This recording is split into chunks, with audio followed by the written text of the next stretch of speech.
Hello kayo Melisios, welcome! Magluluto tayo ngayon ng ginataang munggo sa mais.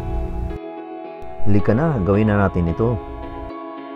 Ayan, ang munggo na yan. Sinangag ko lang yan hanggang sa magkaganyan ang kulay. Then ikakrack lang natin yan. Siguraduhin lang natin na mag-crack lahat yan bago natin tatahipan. Gagamitan natin ito ng rolling pin. At kung wala naman tayong rolling pin, pwede naman tayong gumamit ng bote at yung matitibay lang na bote. Ang purpose kasi nito, bakit natin sinangag at ikakrack, para lumabas ang bango nito. At hindi rin nalabas ang tunay na bango nito kung hindi natin ito isasangag at ikakrack. Kaya kailangan natin gawin ang proseso na ito. Okay, start na tayo. Ganito lang ang pagkakrack nito.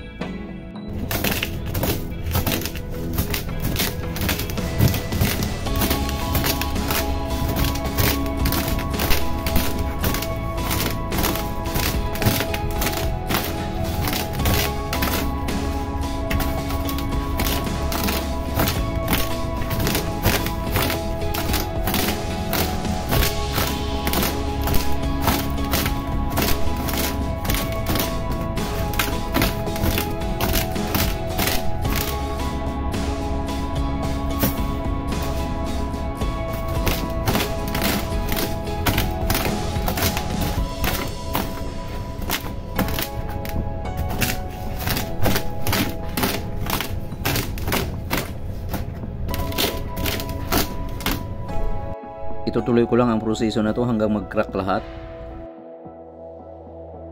Ayan, okay na, na-crack na ito lahat. So now, kailangan na natin itong tatahipan.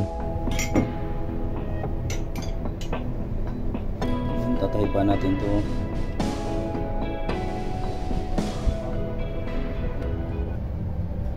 Tatahip tayo, tahip.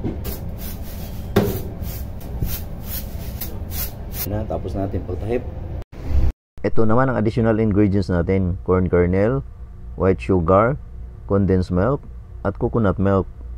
At nagpalambot na rin ako dito ng malagkit na rice. At pag malambot na yan, ilagay na natin ang munggo na ating dinurog. At isabay na din natin ang mais or corn kernel.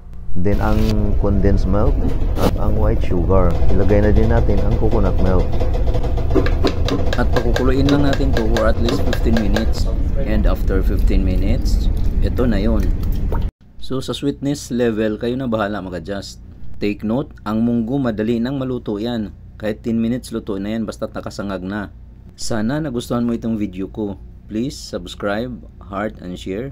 At pakihit na rin ang bell button kung nais mong ma-update sa mga susunod pang videos na i-upload.